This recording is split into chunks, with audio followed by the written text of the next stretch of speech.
secara kasat mata saya melihat betapa besar antusiasme masyarakat bertemu dengan beliau, dan saya lihat di balik itu ada harapan besar bahwa Pak Prabowo diharapkan untuk menjadi pemimpin mereka, dan saya hakul yakin ya Pilpres yang akan datang Pak Prabowo akan menjadi pemimpin bagi bangsa ini. Sebenarnya antara Pak Prabowo dengan Gus Dur itu dekat bukan beliau berdua, sudah dekat sejak orang tuanya, kakeknya. Gus Dur kecil waktu itu sering main sepak bola terus makan di rumahnya eyangnya Pak Prabowo. Menjelang eyangnya Pak Prabowo itu, eyang putrinya Pak Prabowo meninggal, itu yang mentalkin itu Bu Nyai Solihah, ibunya Gus Dur. Bahkan wasiatnya yang memandikan jenazah beliau juga ibunya Gus Dur. Jadi dekat dari dulu gitu loh, sehingga mungkin ya Gus Dur kemudian dengan Pak Prabowo dianggap sudah ada riwayatnya sebelumnya.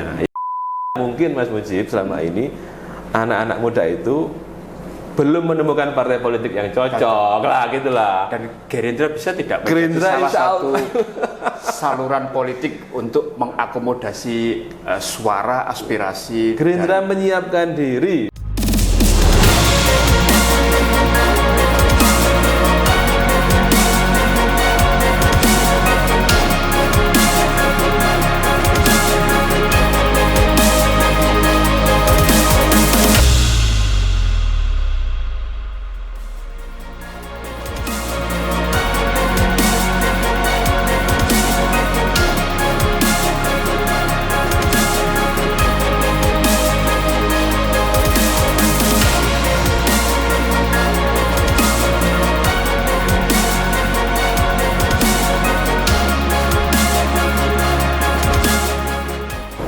Hai Tribuners, bertemu lagi dengan saya Mujib Anwar, manajer, editor sekaligus penanggung jawab Tribun Jatim. Kali ini saya bertemu dengan tokoh Jawa Timur ini, tokoh muda Jawa Timur, terkenal ini kan seperti itu. Beliau sudah malang melintang lama di dunia politik. Kita akan kenalkan Bapak Anwar Sadat, Ketua DPD Partai Gerindra Jawa Timur, sekaligus Wakil Ketua DPRD Jawa Timur. Nah, beliau ini akrab disapa Gus Sadat. Assalamualaikum Gus. Waalaikumsalam. Bagaimana kabarnya? Sehat? Baik, alhamdulillah. Nah, ini kita sangat bersyukur, terima kasih karena di sela kesibukan Gus Sadat yang luar biasa kan seperti itu, sudah terjadwal menit demi menitnya menyempatkan diri untuk bisa kita wawancarai terkait ini menyambut pesta demokrasi tahun 2024, yaitu pemilu serentak. Gus, ini kan pemilu 2024 ini kan menarik karena ini untuk pertama kalinya ya bangsa kita menggelar pemilu serentak. Pilpres dan Pileg digelar bulan Februari 2024. Lalu pilkada serentak, pemilihan bupati wali kota dan pilgub digelar bulan Novembernya 2024. Nah, tentu ini memerlukan konsentrasi, energi, biaya, effort yang lebih ya dibandingkan dengan pemilu-pemilu sebelumnya kan seperti itu. Nah, apa ya strategi dari Partai Gerindra Jawa Timur untuk menghadapi gawe politik 5 tahunan ini ya, agar tentunya memperoleh hasil yang maksimal ya, kan seperti itu, baik untuk level Pileg dan Pilpres maupun di pilkada serentak. Monggo Gus. Ya, saya kira begini, setiap kali pemilu kita ini selalu punya pengalaman baru.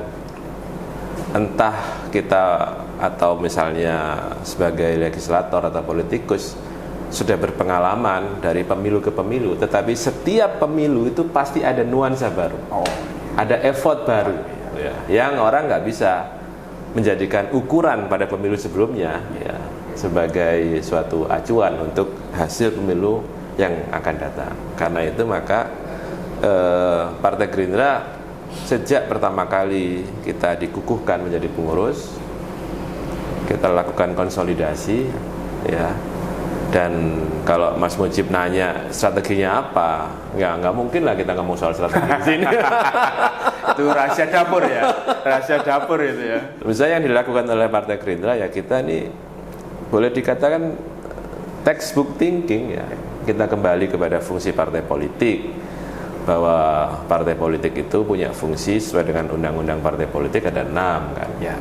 Fungsi pendidikan politik, fungsi rekrutmen pemimpin politik, menurut saya kaderisasi ya kita lakukan. Bahkan hari-hari ini ketika sedang sibuk menyusun daftar calon anggota DPRD, ya kita sudah siapkan jauh-jauh hari ya, sebelum masa itu sudah tiba kita siapkan. Kenapa? Karena memang fitrahnya partai politik itu memang harus menyiapkan kader.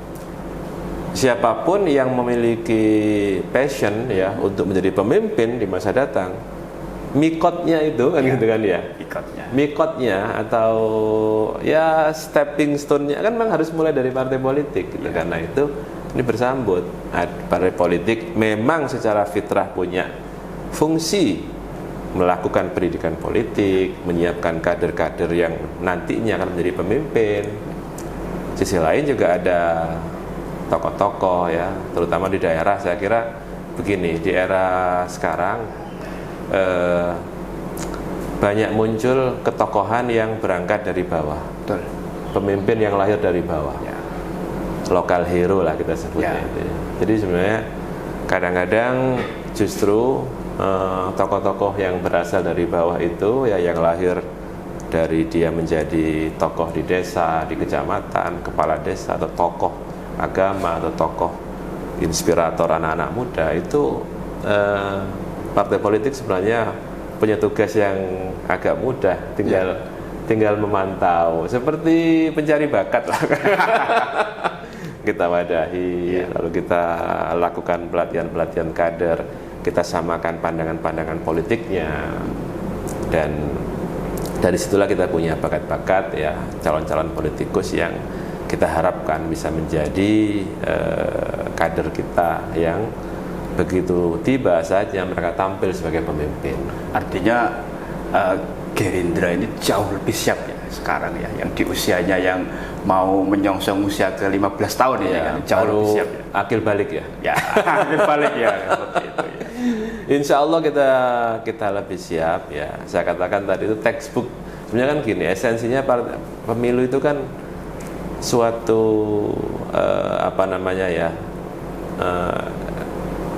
orang begini, orang mengibaratkan sebenarnya kalau kita kembali kepada teks kita ini, Gerindra ini kan sering kita sowan kepada kiai-kiai, tokoh-tokoh masyarakat, sering kami mendapatkan pandangan-pandangan, pikiran-pikiran bahwa politik itu adalah alat perjuangan. Bahkan tidak jarang beliau-beliau itu memberikan suatu konsep bahwa politik itu ibaratnya suatu peperangan, pertempuran. Mungkin pertempuran secara fisik mungkin tidak ada dalam konteks negara kita ya. Tetapi pertempuran dalam bentuk yang lain, gitu kan. Pertempuran untuk bertempur gagasan ya, bertempur untuk merebut hati rakyat supaya kita mendapatkan kepercayaan dari rakyat, kemudian pandangan-pandangan kita, visi kita untuk memperjuangkan apa yang menjadi cita-cita para pendiri bangsa itu bisa terlaksana dengan baik. Jalannya adalah politik. Karena itu beliau pernah ada salah satu kiai menyampaikan bahwa Asia satu badalul harbi, bahwa politik itu gantinya perang. Jika dalam negara dalam kondisi aman. Iya. Karena itu ya kita siapkan. Nah, layaknya satu pertempuran politik, maka yang kita siapkan adalah seberapa besar pasukan yang kita punya, kader-kader yang kita punya, simpatisan, relawan. Itulah yang menjadi fokus kita selama ini kita siapkan. Nah mungkin dong kita ini masuk peperangan politik tapi ditanya mana pasukan. Ada tapi bukan pasukan, follower. Kalau follower nggak bisa diajak perang kan gitu. Iya. Termasuk ya kan pasukan kan banyak ya Gus. Tidak hanya pasukan di dunia nyata yang itu kader ya. Iya. Tapi juga ya sekarang ini kan eranya kan era teknologi, itu kan pasukan dunia maya kan juga harus disiapkan kan. Ya karena memang kampanye digital kan juga sekarang boleh dikata sudah mengganti posisi posisi kampanye secara apa namanya ya, secara offline. Kenapa? Karena era sekarang ya kalau kita lihat data kan pengguna Facebook, pengguna apa namanya Instagram, bahkan TikTok itu udah melebihi atau di kisaran sekitar 100-an juta kan. Artinya kan hampir separuh pemilih kita itu orang-orang yang sadar medsos. Karena itu kampanye digital jadi penting. Karena itu ketika Mas Mujib mau ke sini, saya tunggu-tunggu memang. Terima kasih loh Pak. Sudah ditunggu-tunggu ini. Gus Adat, kalau 2024 itu pilkada serentak, tapi kita agak mundur ya. Sebelumnya di tahun 2020 itu kan ini ya digelar pilkada serentak di Jawa Timur. Ada 19 kabupaten kota ya yang menggelar pilkada itu. Nah, paling tidak ini bisa jadi tolak ukur paling gres ya untuk yang Jawa Timur ya, dalam rangka menyongsong pilkada serentak yang 2024. Nah, dari 19 kabupaten kota itu kan dari calon yang diusung Gerindra itu kan ada 12 kepala daerah yang menang, calon yang diusung kan seperti itu. Artinya ini sama dengan ya 63% ya seperti itu. Nah, untuk ini peluang di pilkada serentak 2024 nanti seperti apa Gus? Ya, silakan. Kalau saya melihatnya ya konfigurasi politik pilkada 2020 dengan 2024 itu punya irisannya sama tidak ya? Punya perbedaan. Oh, ya, di samping karena terkait juga dengan politik nasional, itu kan masa-masa setelah Pilpres kita nggak tahu. Tapi berharap presiden yang akan datang Pak Prabowo kan gitu. Nah, itu kan ini kan akan menaikkan moral dari para kader untuk dalam pilkada. Mungkin banyak di antara teman-teman kita, kader-kader kita yang punya keinginan dan harapan besar untuk siap dicalonkan menjadi kepala daerah. Karena terus terang meskipun kita dalam pilkada 2020 itu secara kuantitas jumlah dukungan yang kita berikan itu termasuk tertinggi loh dibandingkan dengan yang lain-lain. Tetapi tertinggi waktu itu. Dari 19 kan laporan saya itu 14. Ya, karena saya waktu itu punya catatan berdasarkan laporan dari teman-teman Gresik dan Sidoarjo itu menang gitu. Ternyata kalahnya kan tipis. Target optimisnya 14. Target optimis sekali kan itu 0, di Sidoarjo itu malah 0, Gresik juga sekitar 1%, nggak nyampe. Ya, apa boleh buat, itu harus kita terima. Nah, memang 12 pilkada yang kita usung calonnya menang, tetapi tidak banyak kader dari kita. Maksudnya kader asli ya? Kader asli, kader yang memang dilahirkan dari rahim Partai Gerindra itu memang tidak banyak. Itu juga, menurut saya itu juga PR tersendiri. Ke depan kita lebih siap mungkin ya setelah berusia 15 tahun. Waktu itu kan usia kita baru sekitar 12 tahun ya. 11 atau 12 tahun ya, yang akan datang di usia ke-16 tahun kita lebih siap ya, karena sudah ada legislator yang sudah terpilih 3 kali ya kan. Sekarang ini kan ada yang 2009, 2014, 2019 ya, 2024 ada yang sudah berpengalaman di legislator 3 kali di Gerindra. Saya kira sudah cukup pengalaman di legislatif. Sudah saatnya ditugaskan untuk ya betul. Termasuk Gus Adat kan ini yang sudah 4 periode ya Gus ya. Ya 4 periode berpengalaman di legislatif ini, berarti Gus Dadat juga sudah saatnya untuk ke panggung eksekutif ini, artinya maju Pilgub Jatim 2024. Bagi Partai Gerindra itu kan partai kader. Ya. Artinya dalam konstitusi partai kita bahwa misalnya kita mengadakan muscap atau musda, itu mungkin partai lain itu kan yang menjadi voters itu kan pengurus. Ya. Tetapi kalau Partai Gerindra kader ya. Nah, ada jenjang kader Manggala itu yang tertinggi itu Pak Prabowo itu, ya. Lalu di level berikutnya jajaran pengurus DPP itu kader utama, ada kader madya, kader muda, sampai kader penggerak tingkat yang paling bawah. Nah, pada level tertentu itu nanti misalnya musda itu kader pada level tertentu yang bisa punya hak pilih. Nah, jadi pada dasarnya seluruh pengurus Partai Gerindra adalah kader. Penugasannya bergantung kepada Ketua Dewan Pembina. Ditugaskan jadi legislator, ya kita harus sami'na wa ta'na. Ditugaskan jadi bupati, gubernur, ya kita sami'na wa ta'na gitu. Misalnya penugasannya itu, atau dalam bahasa militer tour of duty. Yang jelas tugas saya sebagai Ketua DPD, saya menyiapkan kader-kader, penugasannya itu bergantung pada situasi dan kondisi tertentu. Setiap kader Partai Gerindra itu siap ditugaskan dimanapun dan kapanpun, wajib, dalam situasi apapun. Wajib. Mantap. Gus, ini kan Gerindra ini kan salah satu partai politik yang cukup fenomenal di Indonesia, kan seperti itu. Lahir tahun 2008 kan seperti itu, setahun berikutnya langsung ikut pemilu dan menjadi partai masuk 5 besar ya waktu itu, 6 atau 7 besar ya kan seperti itu di pemilu 2009. Nah, tapi 4%. Setelah 5 tahun berikutnya di pemilu 2014 kan langsung naik, luar biasa kan suaranya kan seperti itu.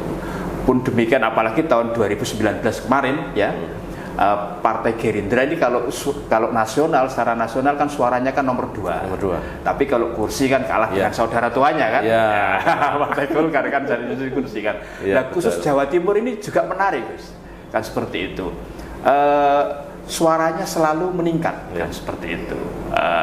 Dari 2009, 2014, terakhir di 2019 Gerindra di DPRD Jawa Timur itu kan pemenang ketiga. Grafiknya naik terus. Nomor 3. Grafiknya ini kan naik terus kan seperti itu. Nah, bagaimana ini untuk proyeksi 2024? Apakah Partai Gerindra sudah mencanangkan diri bahwa harus merebut kemenangan di Jawa Timur atau jadi runner up atau seperti apa, Mas?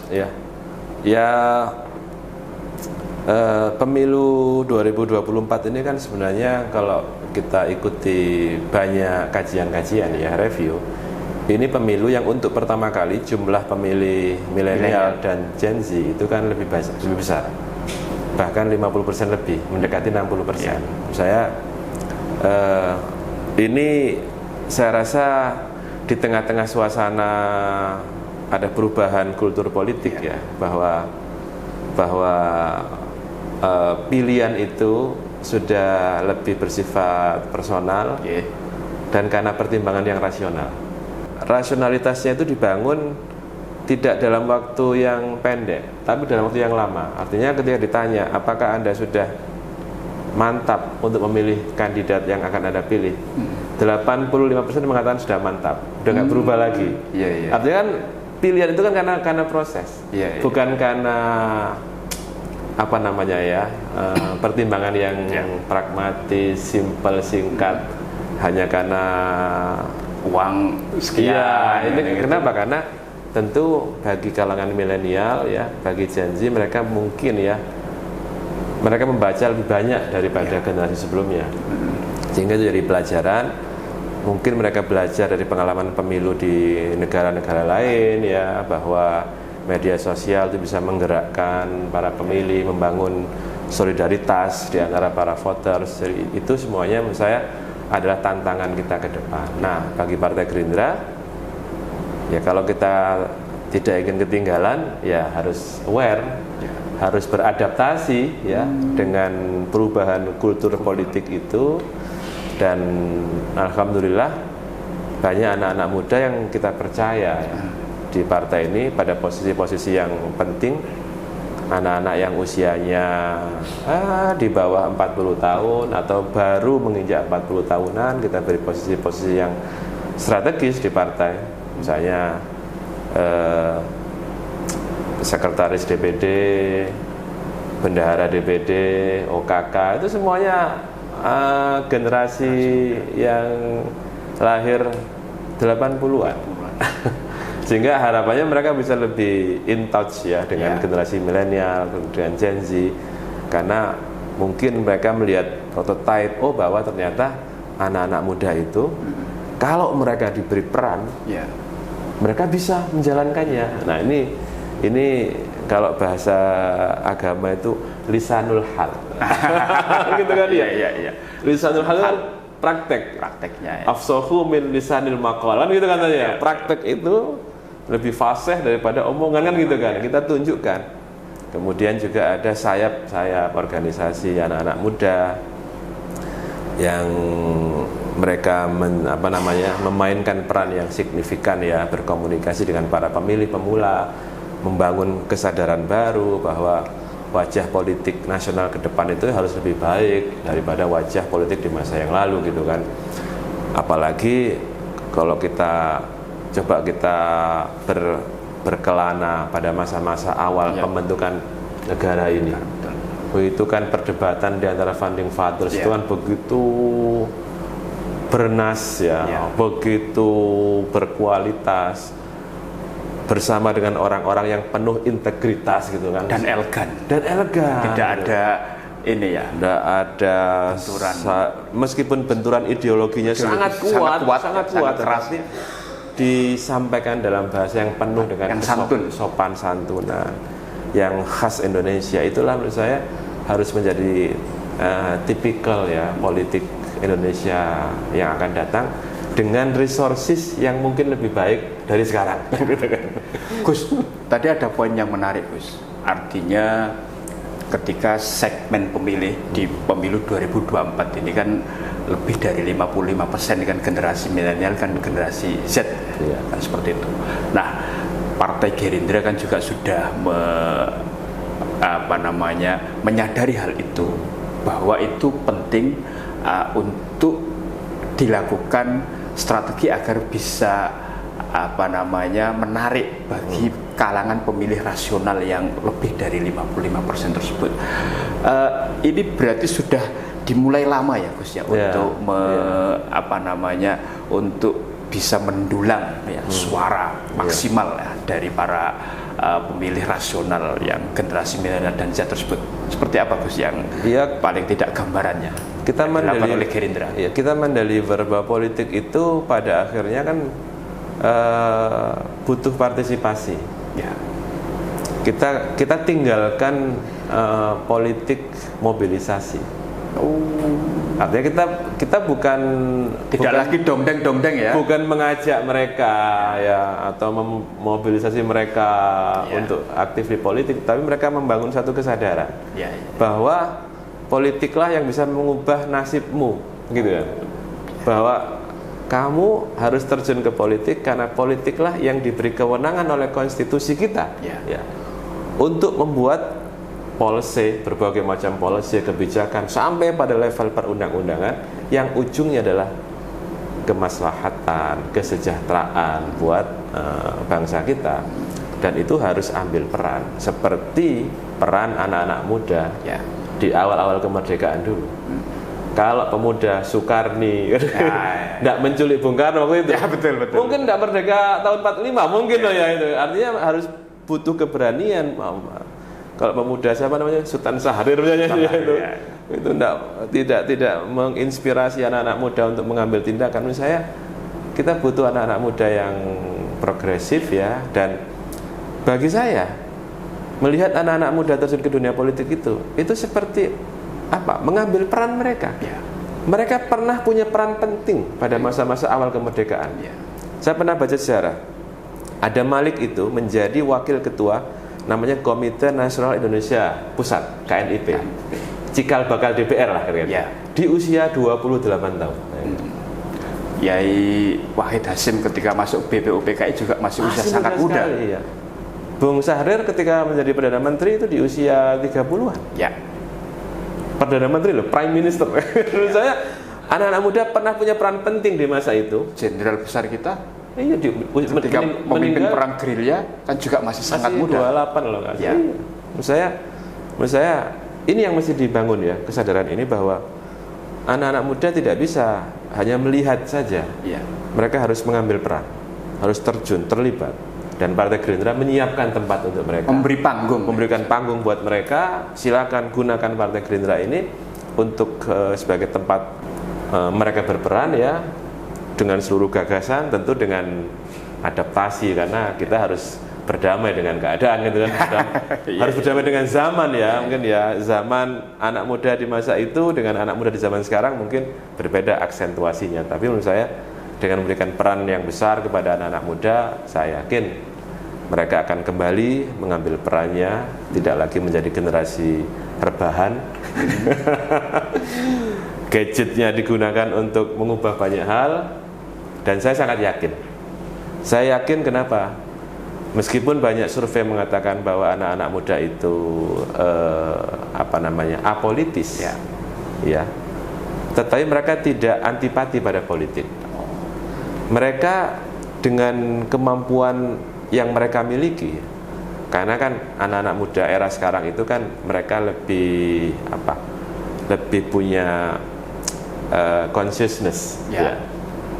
Dia juga punya rasa ingin tahu yang tinggi. Betul. Keponya tinggi. Kalau bahasa gaulnya sekarang keponya tinggi. Keponya tinggi ya. Dia punya kemampuan berkomunikasi lebih baik dari generasi kita. Betul. Ya kan? Harus disadari loh. Ya. Lalu mereka itu punya kemampuan satu lagi, kolaboratif. Ya. Dia mudah membangun kolaborasi dengan sesama anak-anak muda untuk aksi-aksi sosial. Misalnya nih, Semeru, aksi sosial buat Semeru. Mereka bikin platform misalnya aplikasi untuk sumbangan-sumbangan donatur. Mereka punya dasar-dasar untuk membangun suatu kolaborasi dengan elemen yang lain. Itu kan dasar-dasar politik.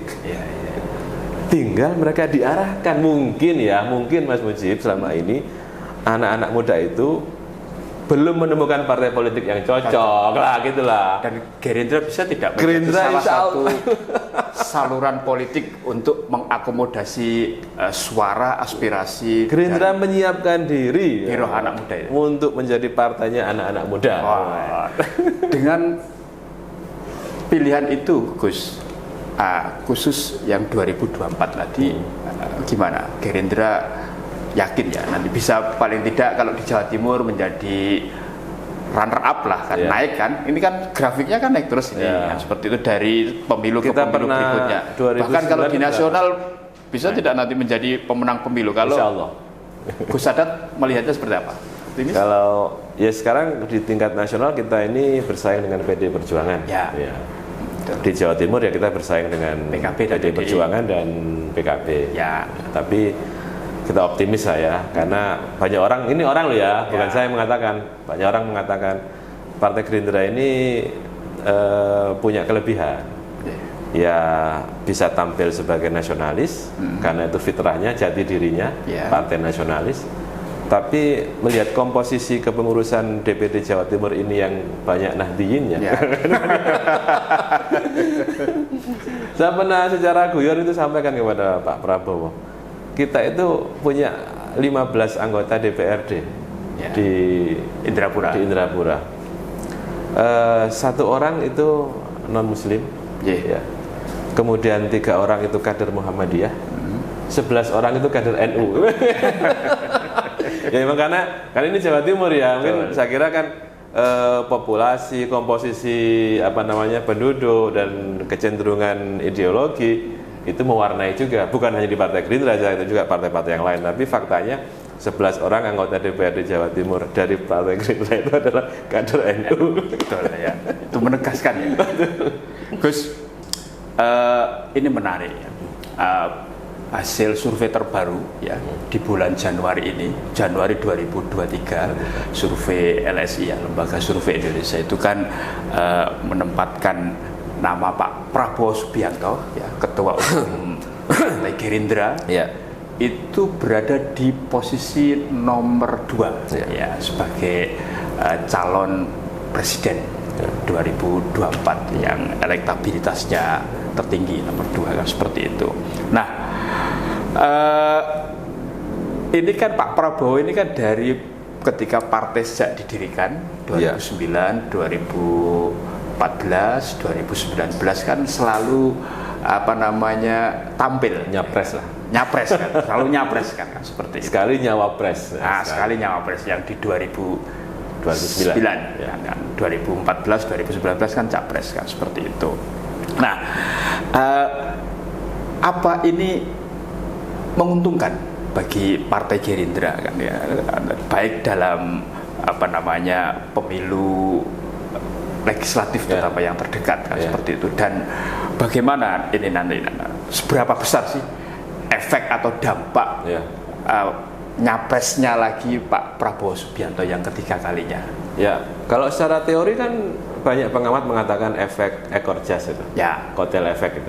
Menurut saya itu juga kami dirasakan oleh Partai Gerindra, karena itu tagline kita itu bukan Gerindra menang Prabowo Presiden, tapi Prabowo Presiden Gerindra menang.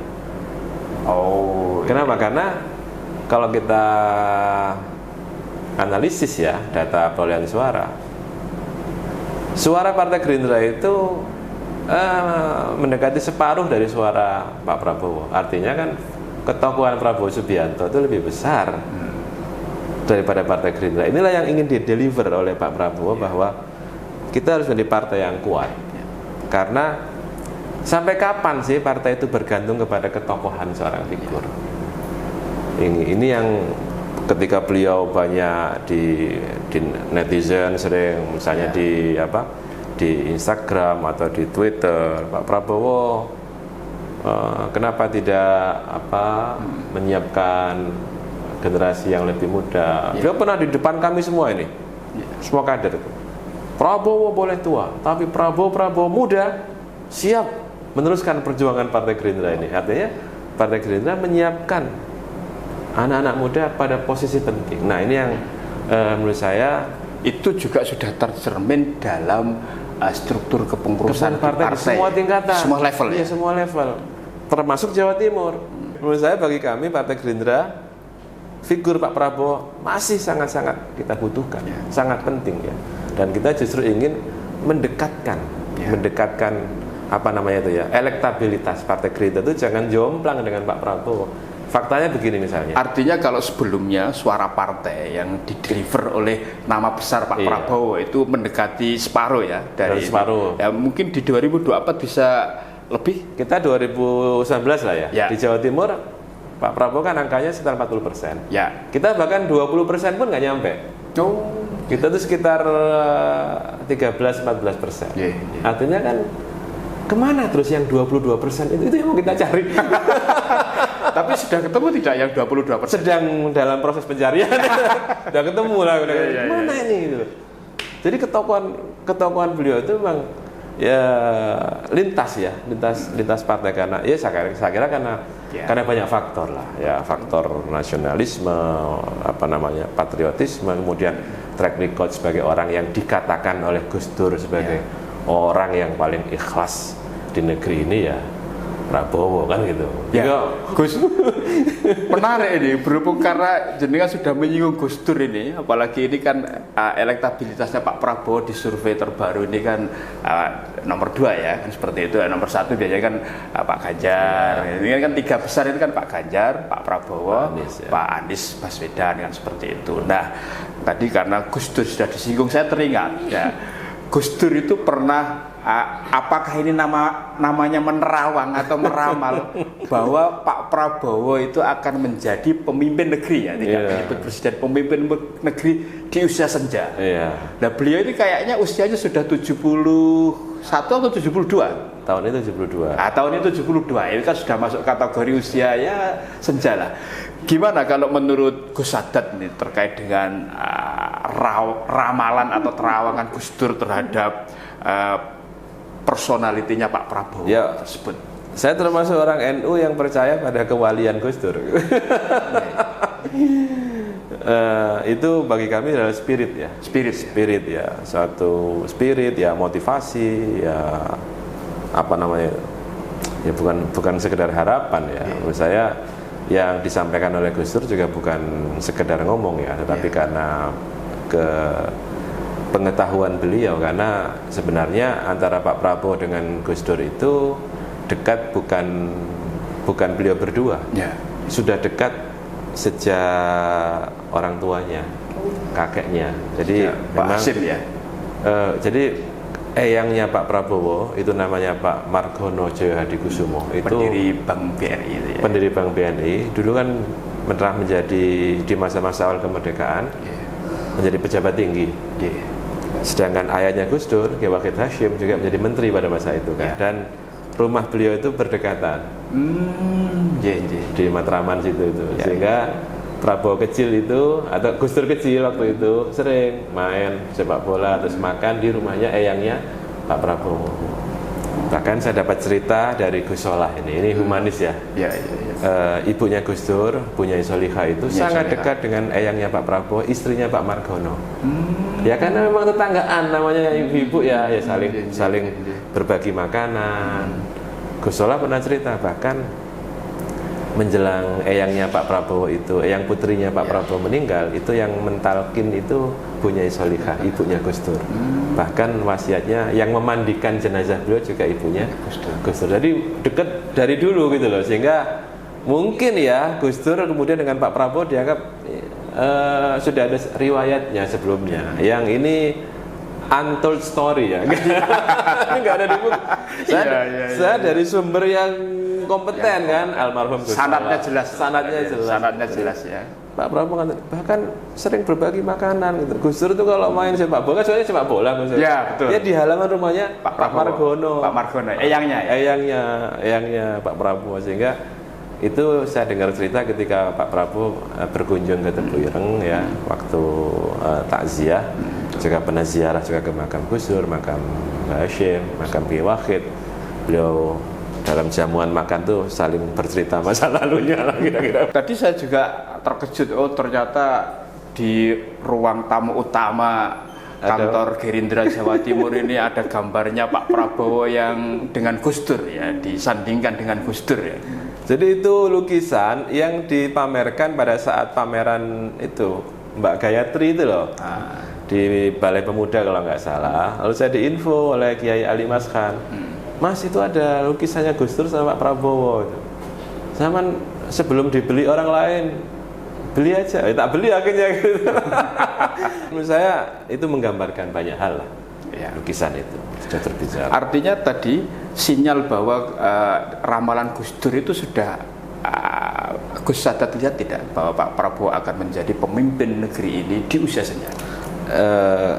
Saya mengikuti agenda beliau bertemu dengan masyarakat ya, ke beberapa tempat, dan secara kasat mata saya melihat betapa besar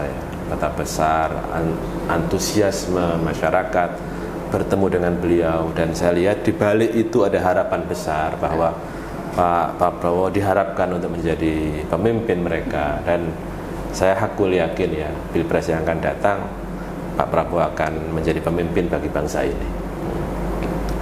Artinya untuk bisa menjadi pemimpin kan harus diusung. Nah, di beberapa bulan terakhir ini kan Gerindra dengan PKB kan menjalin komunikasi intensif, bahkan mau membentuk semacam sekber kan, seperti itu. Gimana ini kan? Dalam suatu kesempatan ketika bertemu dengan para kiai di Surabaya, Pak Prabowo memang ditanya oleh kiai-kiai soal di mana dalam kaitan pilpres yang akan datang itu dengan keluarga besar Nahdliyin, gitu kan.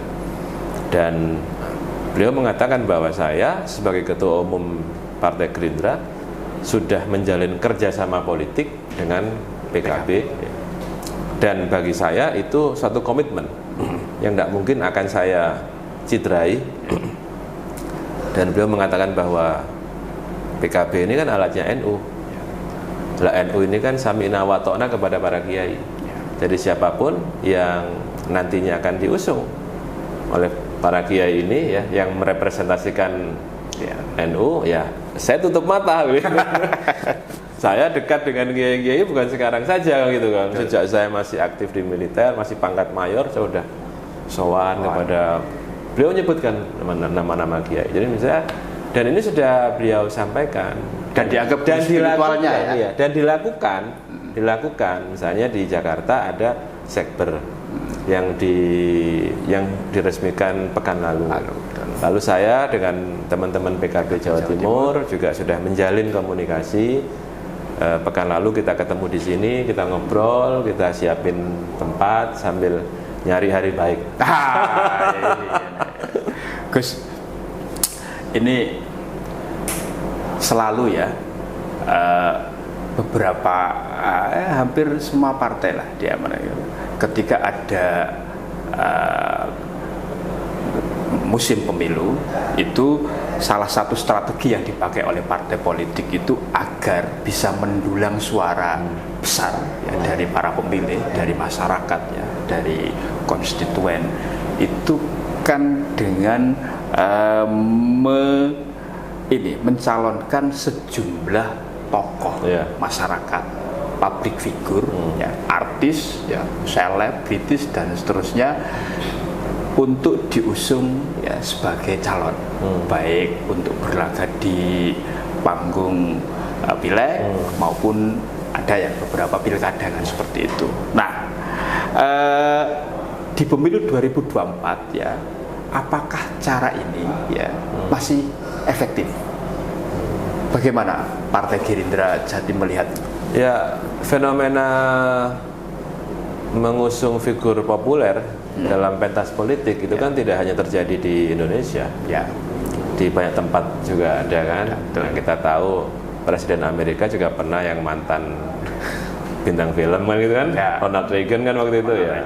Lalu ada juga di beberapa tempat Filipina, Pakistan itu malah mantan ini atlet kriket ya, Imran Khan. Saya kira pada akhirnya kan orang tidak melihat keartisannya atau ketokohan sebagai figur non politik, tapi kompetensi. Pada akhirnya menurut saya kompetensi. Kompetensilah yang menentukan seseorang itu akan mendapatkan tempat dalam pentas politik Indonesia atau tidak.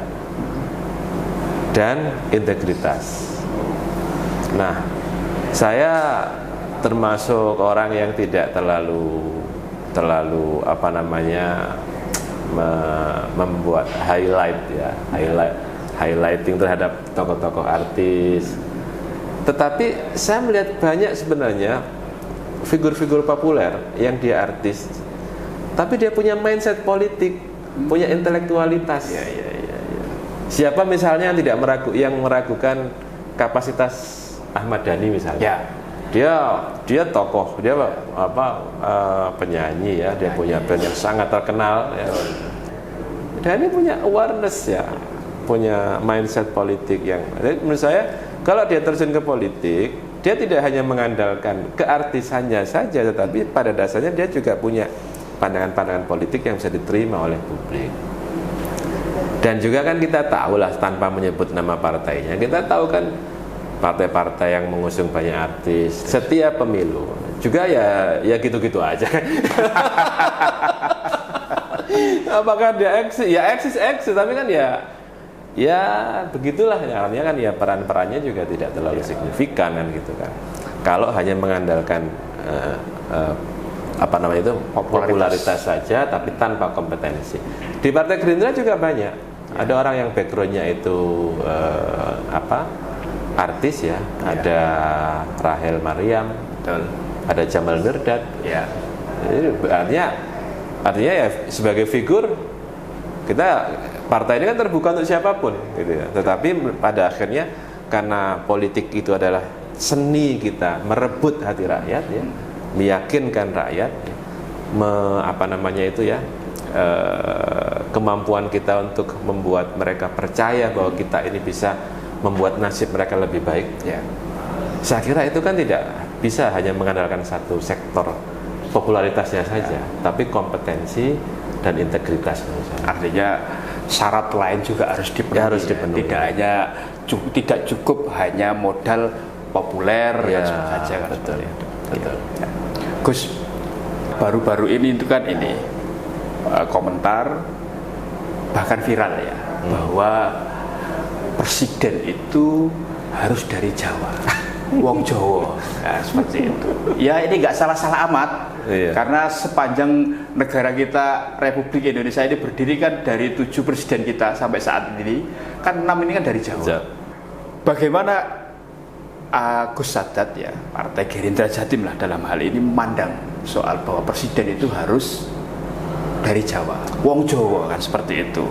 Nah, terus apakah benar ya pemilih di Jawa Timur yang sekarang mungkin jumlahnya sudah 39 juta lebih ya? Iya. 39 juta penduduknya itu. 30 juta. Penduduknya ya, pemilihnya kan 30-an juta kan seperti itu, masih memandang penting soal apa istilahnya ya, kesukuan tersebut etnis, ya, bahwa etnis tersebut, bahwa presiden Indonesia itu harus dari Jawa. Pripun Gus? Saya rasa begini, itu kan sesuatu yang sudah dicoba dibongkar kan oleh founding fathers kita kan. Betul. Ke konstitusi yang disepakati bersama sebagai suatu konsensus itu oleh tokoh-tokoh bangsa yang berasal dari mana-mana ya, dari Jawa, Sumatera, Sulawesi, Kalimantan, Madura, segala macam. Itu kan sebenarnya menggambarkan bahwa primordialisme itu tidak mendapatkan tempat ya di negara kita ini. Salah satu yang benar-benar menjadi suatu gambaran yang utuh itu memilih bahasa Indonesia sebagai bahasa persatuan. Itu kan gambaran yang sangat penting itu. Kalau kita ngomong soal populasi, mestinya kan ya bahasa Jawa sebagai bahasa persatuan gitu kan ya.